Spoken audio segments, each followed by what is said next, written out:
Record నిన్న మనం valuation గురించి, అప్పరెంట్ సప్రెషన్ గురించి, అప్పరెంట్ సప్రెషన్ లో 1 అండ్ 2, అలాగనే ట్రూ సప్రెషన్ గురించి, అలానే డేంజరస్ సప్రెషన్ గురించి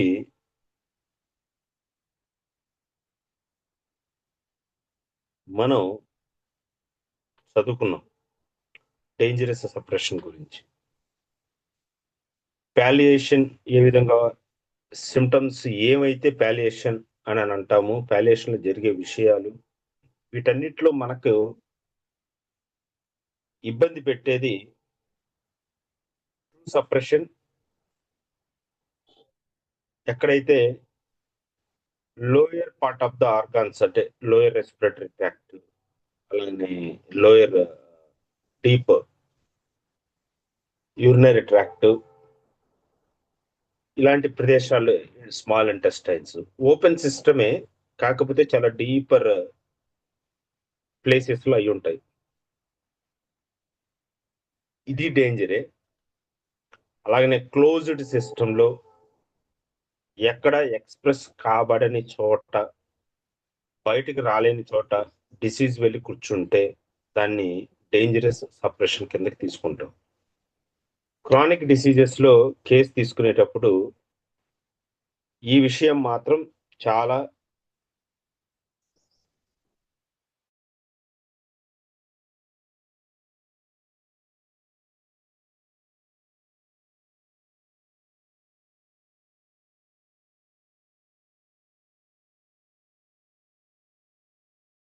డిసీజెస్ కి ఎంత అవసరం లేదు. ఎందుకంటే అక్యూట్ డిసీజెస్ కి ఎక్స్ప్రెషన్ చాలా బాగా క్లియర్ గా, క్లారిటీ తోటి, మోడాలిటీస్, కన్కామిటెంట్స్ ఇవన్నీ ఉంటాయి కాబట్టి అక్యూట్ డిసీజెస్ లో అసలు ఇటువంటి సమస్య ఉండదు. నేను నిన్న చెప్పిన ఒక పాయింట్ లో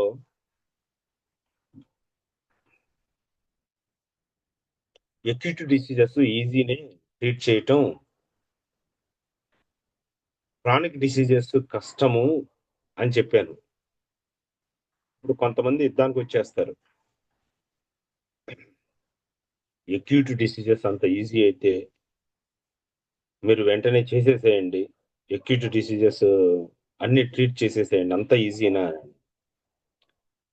easy in the means cure process, cure process ని గెయిన్ చేయటం కాదు, కేసును అర్థం చేసుకోవటంలో అక్యూట్ డిసీజెస్ ఈజీగా అర్థమైపోతాయి.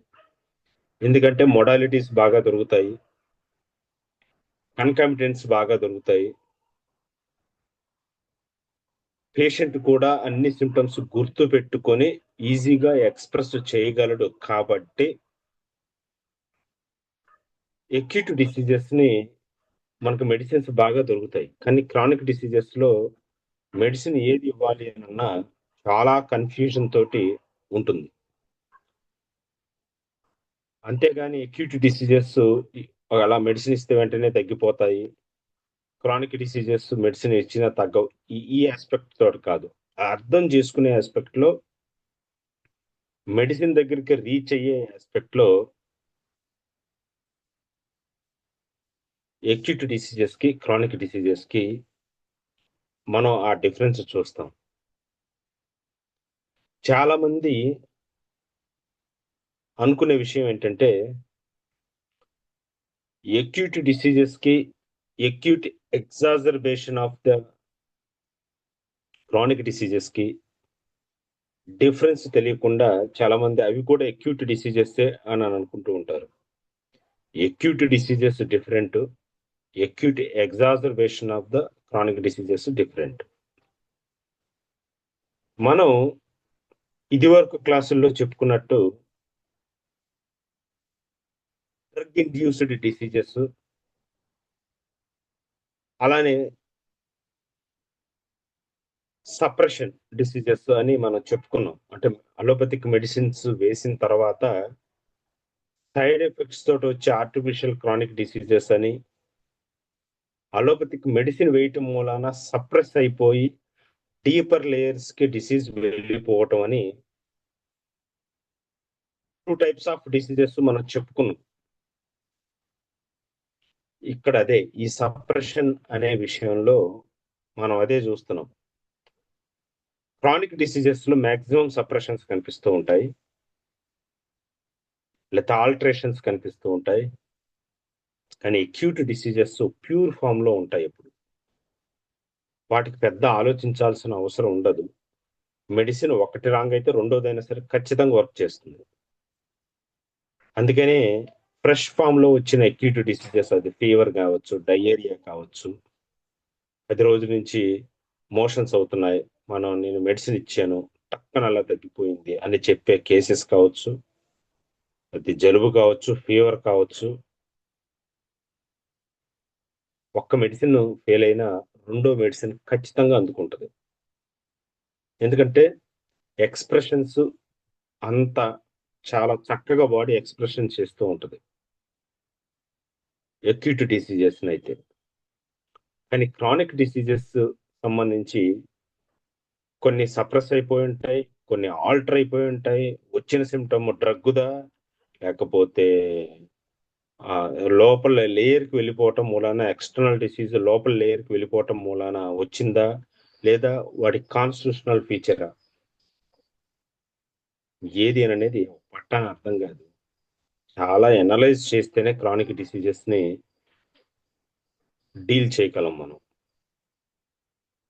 సో ఇప్పుడు ఏ ఫ్యాక్టర్స్ సప్రెషన్ కి రెస్పాన్సిబుల్ అనేది ఇప్పుడు చదవబోతున్నాం. ఏ ఫ్యాక్టర్స్ సప్రెషన్ కి రెస్పాన్సిబుల్ అవుతాయి చూద్దాం. మీకు షేర్ చేసాను చూడండి. అది the increasing shift in modes of living and gradual reduction in the spiritual values and natural ways. ఇది కూడా సప్రెషనే, ఇది కూడా సప్రెషన్ కి కారణమవుతుంది. Life style increasing shift in modes of living, మనం ఎలా జీవిస్తున్నాము అనేది. రెగ్యులర్ గా పల్లెటూరులో జీవించే మనిషి ఉన్నట్టుండి ఒక మెట్రో సిటీకి వెళ్ళి అక్కడ సెటిల్ అవ్వాల్సి వచ్చింది. Different kind of atmosphere, different అక్కడ మనుషులు డిఫరెంట్ గా ఉంటారు. మనకుండే డిసీజు సప్రెస్ అయిపోవచ్చు అక్కడ ఉండే లైఫ్ స్టైల్ కి. ఇంట్లో పల్లెటూరులో ఉన్నప్పుడు ఎంకడు అని గట్టిగా కేకేసే మనిషి, అంటే ఫ్రీగా ఎక్స్ప్రెస్ చేయగలిగిన పరిస్థితులు ఉంటాయి. పల్లెటూరులో తిట్టచ్చు, గట్టిగా అరవచ్చు. కానీ అదే వాడు ఒక సిటీకి వెళ్ళిన తర్వాత ఒక ఆఫీస్లో పనికి కుదిరాడు అని అనుకోండి, నీ కోపాన్ని, అంటే వాడి కోపాన్ని, వాడి ఆవేశాన్ని కూడా ఆనాగా ద్రొక్కుకోవాలి. మోడ్స్ ఆఫ్ లివింగ్ కూడా మారిపోతుంది. పల్లెటూరులో అరిచినట్టు గట్టిగా అక్కడ అరవాలంటే కుదరదు, ఆ ఆఫీస్లో అలా చెయ్యాలని అంటే కుదరదు. So increasing shift in modes of living and gradual reduction in spiritual values.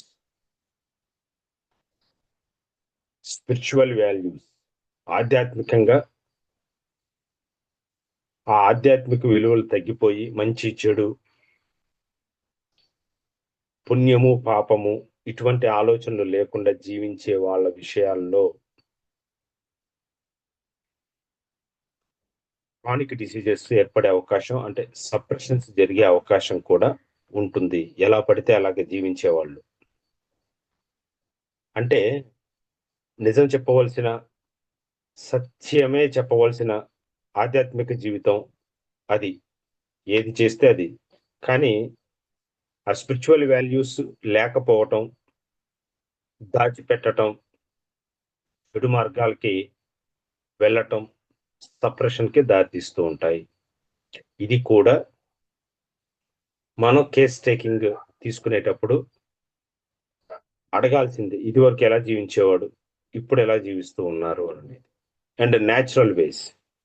So సహజ సిద్ధంగా ప్రకృతికి లోబడి జీవించే పద్ధతులు కూడా. ఫర్ ఎగ్జాంపుల్, ప్రకృతికి లోబడి పల్లెటూరులో అయితే 6:30, 7 కంతా చీకటి పడిపోతే నిద్రపోయే అలవాటు ఉండేది.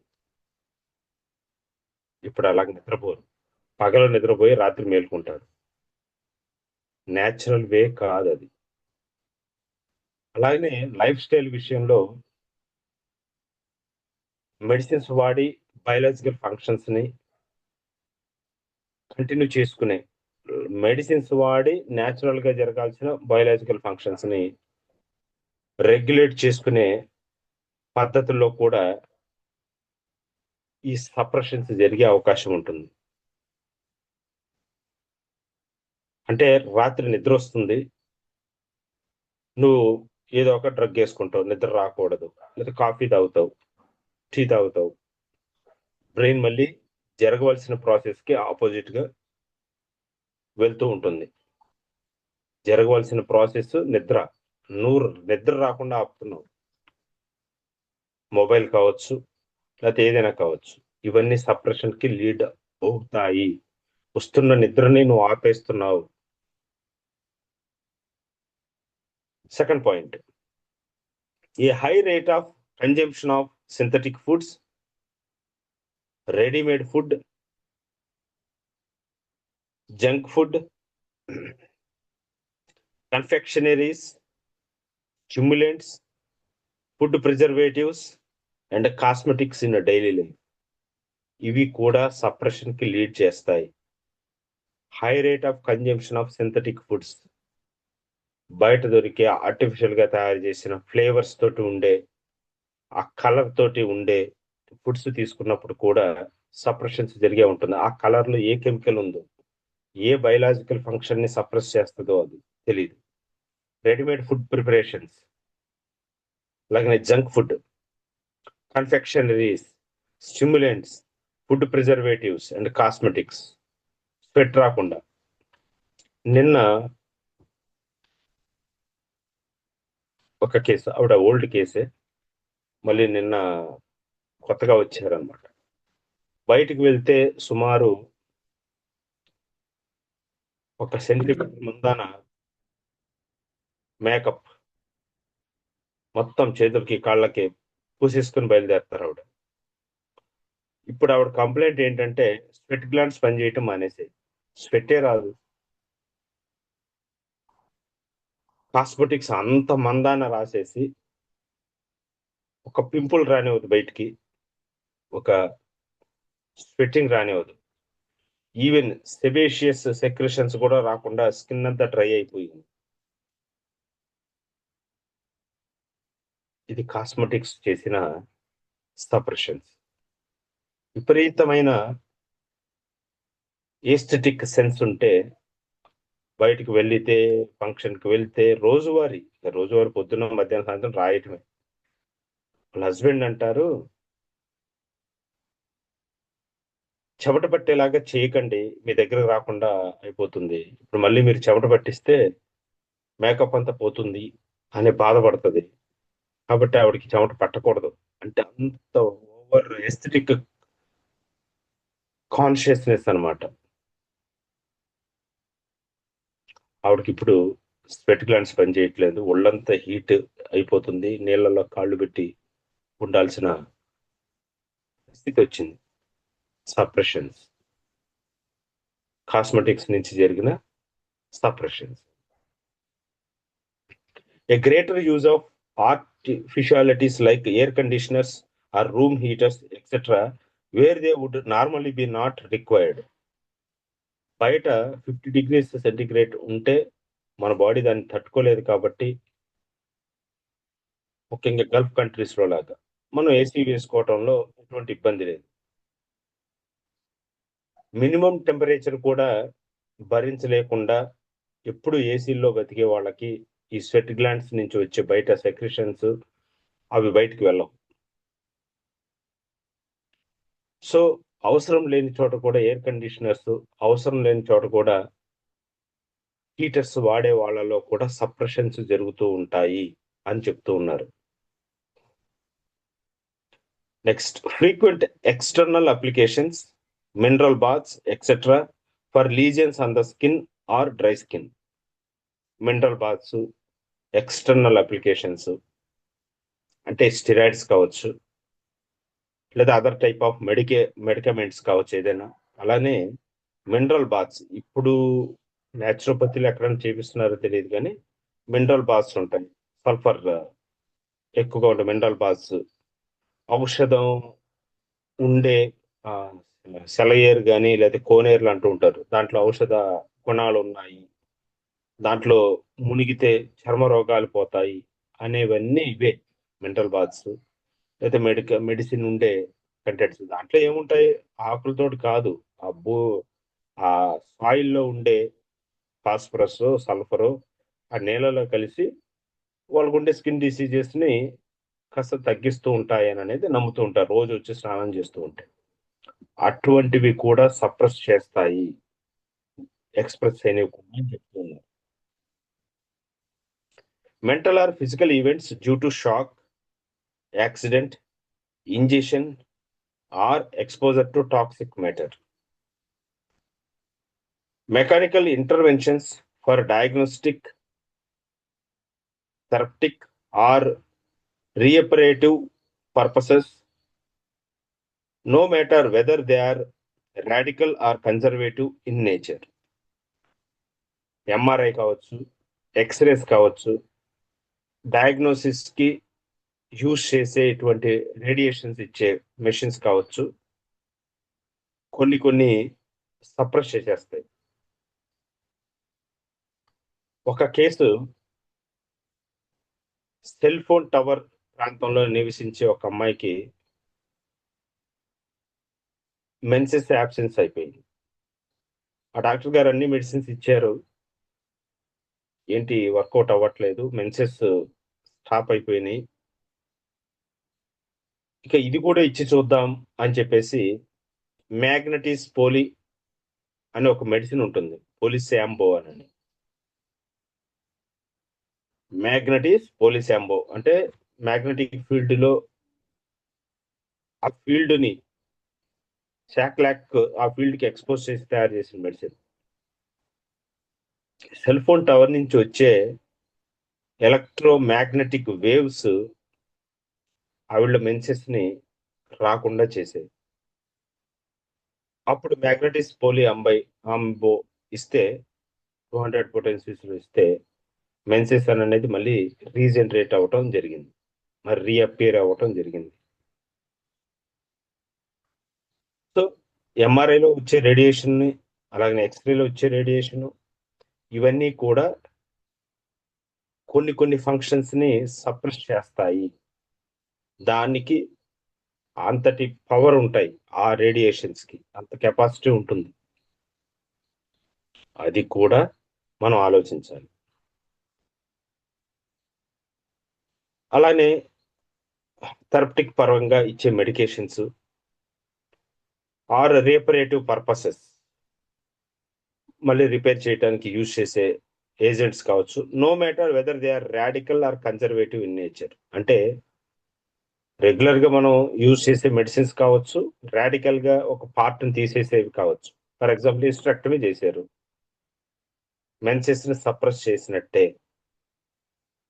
45-50 ఇయర్స్ ఏజ్ లో యూట్రస్ ని తీస్తే సమస్య లేదు, కానీ మెన్సెస్ ఆగిపోయిన తర్వాత మెనోపాజ్ లో 30 ఇయర్స్ కి 22 ఇయర్స్ కి యూట్రస్ ని తీసేస్తే ఖచ్చితంగా సప్రెషన్సే. ఇదివరకు రోజుల్లో, ఇప్పుడు అవనగడ్డ ప్రాంతం చూడండి, తెలంగాణ ప్రాంతం చూడండి, ఇక్కడ మాకు దగ్గరలో సింధనూరు అనే ఒక ఏరియా ఇది ఉంది. నిజంగా ఆ సర్జరీ చేసిన డాక్టర్ మనిషి కాదు, అక్కడ చాలా పేరుంది అతనికి మాత్రం. వెంకటేశ్వరరావు సుబ్బారావు అని అంటూ ఉంటారు, మనిషి మాత్రం కాదు. అంత ఎదవని నేను చూడలా. 10 మందిలో 9 మందికి యూట్రస్ ని తీసి పడేసాడు. 10 మందిలో 9 మందికి యుట్రస్‌ని తీసేశాడు. వాళ్ళంతా ఇప్పుడు నా దగ్గరకొచ్చినప్పుడు బ్యాక్ పెయిన్స్ తోటి, మోకాళ్ళు అరిగిపోయాయనో, 35, 40 ఇయర్స్ ఆ వయసుకే మొత్తం డ్యామేజ్ అయిపోయింది నాకు. ఎందుకు అనంటే, వాళ్ళకి మ్యారేజెస్ చేయటం 16, 17 ఇయర్స్‌కి చేసేవారు. 20, 22 కంతా ఒకరో ఇద్దరో పిల్లలు పుట్టేసేవారు. ఇక అక్కడ ఏ కంప్లెయింట్ వచ్చినా గర్భసంచి తీసేసేయటం అనే పని చేసాడు ఆ సన్నాసి. అసలు ఆ పేరు వింటూ ఉంటేనే నాకక్కడ కోపం వచ్చేస్తూ ఉండేది. నీకు చేత కాకపోతే వేరే డాక్టర్ దగ్గరికన్నా పంపించాలి. అతను ఎంఎస్ జనరల్ సర్జన్ గూడా కాదు. ఎంబీబీఎస్సే. కానీ సర్జరీ నేర్చుకున్నారు. ఇటు వచ్చిన వాళ్ళందరిని తీసి పడేసాడు. అవన్నీ సప్రెషన్స్. న్యాచురల్ ఫంక్షన్‌ని నువ్వు కోసేసి ఆపేసావు. చాలా చాలా ఘోరమది. అవనిగడ్డలో అయితే అసలు ఏ ఇంట్లోనూ గర్భసంచి ఉండదు అని అంటారు. ఏ ఇంట్లోనూ.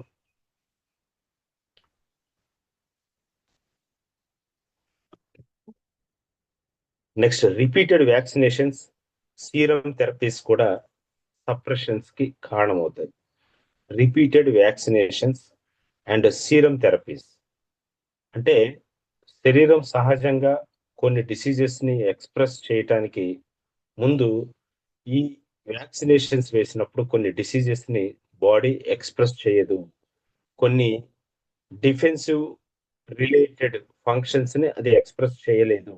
కొన్ని వ్యాక్సిన్స్ అలా సప్రెస్ చేస్తాయి అననేది. Repeated or prolonged symptomatic therapy అంటే drug therapy, tonics, stimulants etcetera, synthetic hormonal preparations, steroids, oral contraceptive pills etcetera, antimetabolites, chemotherapeutic agents, broad spectrum antibiotics, etc. They are 10 times more potent and dangerous in comparison to those prevalent during Hahnemann's time. Hahnemann's టైంలో కూడా ఈ mercury, lead, arsenic ఇటువంటి herbal medicines, decoctions ఇవన్నీ ఇచ్చేవారు. మనం lesser ratings లో చాలా వరకు ఆ కాంపోనెంట్స్ గురించి మనం చూసుకున్నాం. హానిమన్ టైం కంటే 10 times more powerful medications suppressive medication గా ఇప్పుడు వాడుతూ ఉన్నాము. చూడండి, సిమ్టమాటిక్ థెరపీ ఒక పారాసిటమాల్ అయి ఉండొచ్చు, లేదా ఒక బీపీ అయి ఉండొచ్చు, స్టెరాయిడ్ అయి ఉండొచ్చు, అలాగే టానిక్స్, స్టిమ్యులేట్స్ అంటారు etcetera, synthetic hormonal preparations, steroids, oral contraceptive pills, antimetabolites, chemotherapeutic agents cancer treatment లో వాడేవి, broad spectrum antibiotics. They are 10 times more potent and dangerous in comparison to those prevalent during Hahnemann's time అని చెప్తూ ఉన్నారు. Literally, any drug or foreign substance can act as an exciting stimulus and behave disruptively if the patient has become susceptible to it. It acts as a slow poison or as morphic shock to the sensitive organism. Therefore, it stimulates chain of reactions on the part of the defense mechanism, resulting in a group of unwanted symptoms called as a side effects. So, any drug or foreign substance can act as an exciting stimulus and behave disruptively if the patient has become susceptible. అంటే నువ్వు ఒక medicine వేసావు, paracetamol. నేను recent గా కూడా ఒక 2-3 కేసుల్ని expose అవ్వాల్సి వచ్చింది. దాన్ని పెయిన్ కిల్లర్ నిన్న ఒకటి తీసుకుని చేసుకున్నారండి. పొద్దున్నలోపు ముఖం లావ్ అయిపోయింది. మన కాలేజీలో కూడా అమ్మాయి ఎవరు క్లర్క్ ఉన్నారు కదా, లక్ష్మి, ఏదో పెయిన్ కిల్లర్ వేస్తున్నారు, 2 కిడ్నీలు ప్రాబ్లమ్స్ వచ్చేసాయి. అంటే కొంతమందికి కొన్ని డ్రగ్స్ ఒక్క టాబ్లెట్ చాలు, వాళ్ళు ఏం లాంగ్ టైమ్ వేసుకోవాల్సిన పని లేదు. ఎందుకు? The patient has become susceptible to it. ఆ డ్రగ్ వేసుకోవటం తోటే బాడీ మొత్తం సెన్సిటైజ్ అయిపోతుంది. It acts as a slow poison if it is taken for a long period or as a morphic shock to the sensitive organism. Kidney sensitive అయిపోతుంది. ఇప్పుడు మీరు మళ్ళీ అదే పారాసిటమాల్ వేయక్కర్లా. అంతే కాన్సంట్రేషన్ తోటి ఉండే వేరే ఏ కెమికల్, అంటే కాఫీ కావచ్చు, టీ కావచ్చు, చిన్నపాటి కొద్దిగా కెమికల్ నేచర్ ఉండేది ఏదైనా తిన్నారు అని అంటే చాలు, ఆ కిడ్నీ అనేది పోతుంది. దాన్ని సెన్సిటైజ్ చేసింది ఏది? పారాసిటమాల్. కానీ చివరికి దాన్ని డ్యామేజ్ చేసింది ఏంటి? నెక్స్ట్ నువ్వు తీసుకున్న టీనో కాఫీనో. అంటే ఇదే సెన్సిటైజ్ చేయటం అని అంటే. ఒకడు వచ్చి ఒక విషయాన్ని బలహీనం చేసి వెళ్తారు. ఆ తర్వాత ఇక ఎవరు వచ్చి కొద్దిగా గిల్లినా గిచ్చినా వాళ్ళు వెయిట్ చేస్తూ ఉంటారు. మన పేరెంట్స్ అంటూ ఉంటారు కదా, అది అసలే బాధలో ఉందిరా, మళ్ళీ ఎందుకు నువ్వు వెళ్ళి ఆ, ఏదో మాట అన్నావు ఏడుస్తుంది, అది అసలే బాధలో ఉంది. ఏంటి అసలే బాధలో ఉంది, ఏదో జరిగింది అసలే బాధలో ఉంది అంటే దాని అర్థమే సెన్సిటైజ్ అవ్వటం. పారాసిటమాల్ తోటి సెన్సిటైజ్ అయింది. దాని తర్వాత వేరే ఏ ఫ్యాక్టర్ వచ్చినా ఆ ఆర్గాన్ ఈజీగా డ్యామేజ్ అయిపోతుంది. అసలే బాధలో ఉంది పారాసిటమాల్ తోటి, ఇప్పుడు ఏదైనా టీ లాంటి ఒక మెటీరియల్ వచ్చి చేసిన ఆర్గాన్ అనేది పాడైపోతుంది. దీన్నే సోరా సెన్సిటైజేషన్ అని అంటాం. సోరా అనే దాన్ని ఏదో ఒక ఫ్యాక్టర్ సెన్సిటైజ్ చేయటం. ఇక అప్పటి నుంచి ఏ చిన్న ఎక్స్టర్నల్ ఫ్యాక్టర్ కైనా సరే అది ఇబ్బంది పడుతూ ఉంటుంది. నేను కారం తిననివ్వదండి, స్పైసీ తిననివ్వదండి, నాకు కడుపులో మంట వచ్చేస్తుంది. ఎప్పుడు వచ్చిందమ్మా? ఇంతకుముందు పెయిన్ కిల్లర్ ఒక 2 వేసుకున్నాను, అప్పటి నుంచి ఇది స్టార్ట్ అయింది అంటే పెయిన్ కిల్లర్స్ మూలాన సోరా సెన్సిటైజ్ అయింది. ఇక కారం తిన్నా, మసాలా తిన్నా, చిన్న పానీపూరి తిన్నా సరే కడుపంతా మంట వచ్చేస్తూ ఉంటుంది. మనకి ఎక్కడ మెడికాలో ఫిలాసఫీలో కనిపించిన వాట్ ఈజ్ సెన్సిటైజేషన్ అని అంటే ఈ విషయం గుర్తుపెట్టుకోండి. సెన్సిటైజ్ అవ్వటం అంటే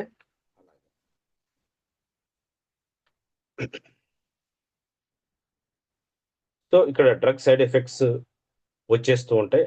సైడ్ ఎఫెక్ట్స్ అన్నదానికి ఇక్కడ మీనింగ్ అది ఇచ్చారు చూడండి. Or as morphic shock to the sensitive organism, therefore it stimulates a chain of reactions on this part of the defense mechanism, resulting in a group of unwanted symptoms called as the side effects. దీన్నే ఈ side effects నే artificial chronic disease అనే పేరుతోటి మనం previous classes లో discuss చేసుకున్నాం. ఎలాగొస్తాయి అవి అంటే ఇలాగొస్తాయి, సెన్సిటైజ్ అయిపోయి ఇక వేరే వేరే వేరే వేరే సిమ్టమ్స్ అన్ని అన్వాంటెడ్ సిమ్టమ్స్ వచ్చేస్తూ ఉంటాయి. Truly speaking, these symptoms are themselves signs of sensitivity on the part of the organism towards the offending medicinal agent. వచ్చిన మెడిసినల్ ఏజెంట్ ఆ పార్ట్ ని సెన్సిటైజ్ చేసింది, డ్యామేజ్ చేయలా, సెన్సిటైజ్ చేసింది. డ్యామేజ్ వేరు, సెన్సిటైజేషన్ వేరు. ఈ సెన్సిటైజ్ చేస్తేనే నెక్స్ట్ ఏ చిన్న విషయానికైనా సరే అది ఎఫెక్ట్ అయిపోతూ ఉంటుంది. వాడిని కొట్టాలి అంటే వాడిని బలహీనం చేద్దాం, ఆ తర్వాత ఎవడు కొట్టినా పడిపోతూ ఉంటాడు అని అంటూ ఉంటారు కదా, ఇదే అన్నమాట సెన్సిటైజ్ చేయటం అంటే.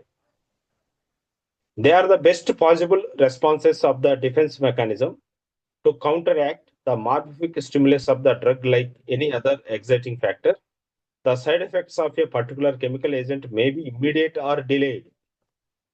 సెన్సిటైజ్ చేసి వదిలిపెట్టావు, మరుసటి రోజుకే ఆ కిడ్నీ ఫెయిల్ అయిపోతుందా, లేకపోతే లివర్ ఫెయిల్ అయిపోతుందా అని అంటే మరుసటి రోజుకే జరగచ్చు, లేదా డిలేడ్ నిదానంగా జరగచ్చు. మన కాలేజీలో అమ్మాయి లక్ష్మి అనే అమ్మాయికి ఆ క్లర్క్ ఉంటారు కదా, ఆవిడకి డిలేడ్ జరిగింది. డిలేడ్ సైడ్ ఎఫెక్ట్ అనమాట. అది చాలా నిదానంగా జరుగుతూ వచ్చింది, కిడ్నీ ప్రాబ్లం. సో ఇమీడియట్ గా మరుసటి రోజే పెయిన్ కిల్లర్స్ వేసుకొని ముఖం అంతా వాచిపోయి కాళ్ళు చేతులు వాచిపోయి గబగబా డాక్టర్ దగ్గరికి వెళ్తే సీరం క్రియాటినిన్ పెరిగింది, కిడ్నీస్ అన్ని బాగా వాచిపోయి ఉన్నాయి అని చెప్తూ ఉంటారు. అది ఇమీడియట్ అన్నమాట.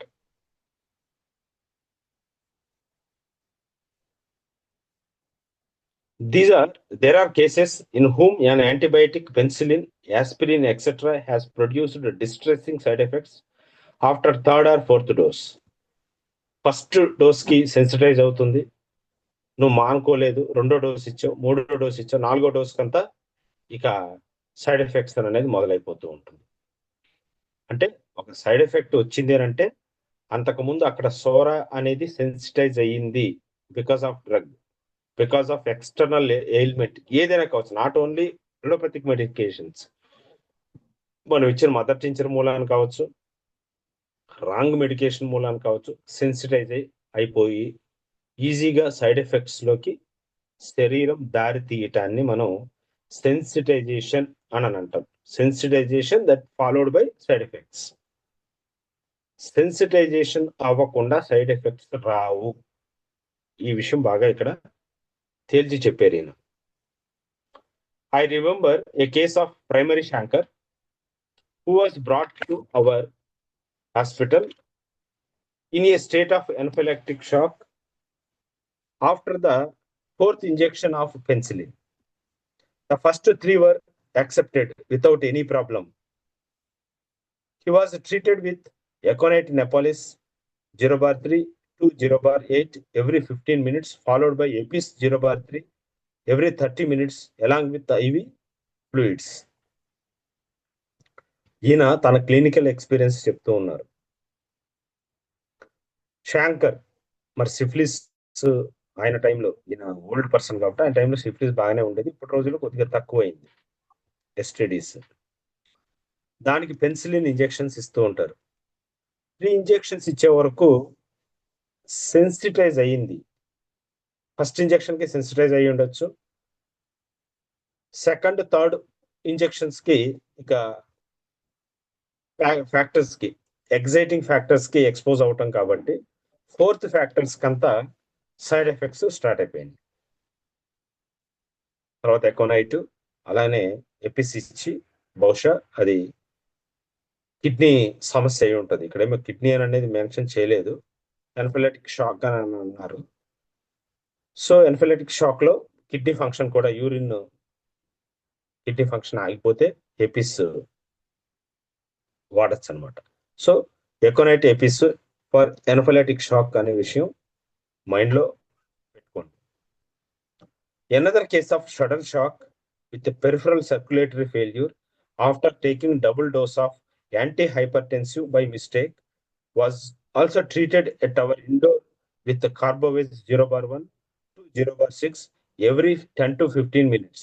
The blood pressure on admission was unrecordable. After 3 hours of intensive medication with Carbovez, IV fluids and O2,